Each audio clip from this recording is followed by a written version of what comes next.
বাংলা বিনোদন জগতের অতীব জনপ্রিয় নাম অনুশ্রী দাস।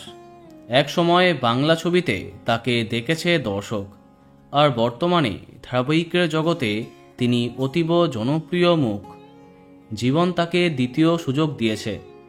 অনেক বছর একা থাকার পরে জীবনের মধ্যবয়সে মনের মানুষের খোঁজ পেয়েছেন তিনি।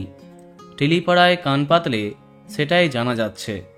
2003-এ অভিনেতা ভরত কলের সাথে বিবাহ বিচ্ছেদ হয় তার। এরপর 2015-তে দ্বিতীয় বিয়ে করেছেন অভিনেতা।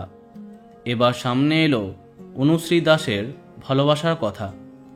সম্প্রতি সামাজিক মাধ্যমে বেশ কিছু ছবি শেয়ার করেছেন তিনি, যেখানে একটি ছবিতে দেখা যাচ্ছে এক ব্যক্তির কাঁধে মাথা রেখে দাঁড়িয়ে আছেন তিনি, মুখ লজ্জায় নামানো।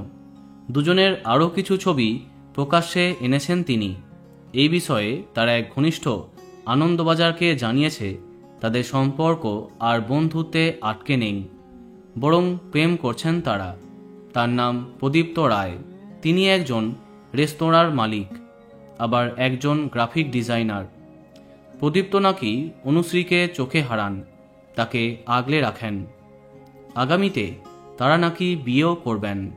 যদিও অনুশ্রীকে প্রেমের কথা জিজ্ঞাসা করলে তিনি অস্বীকার করেছেন।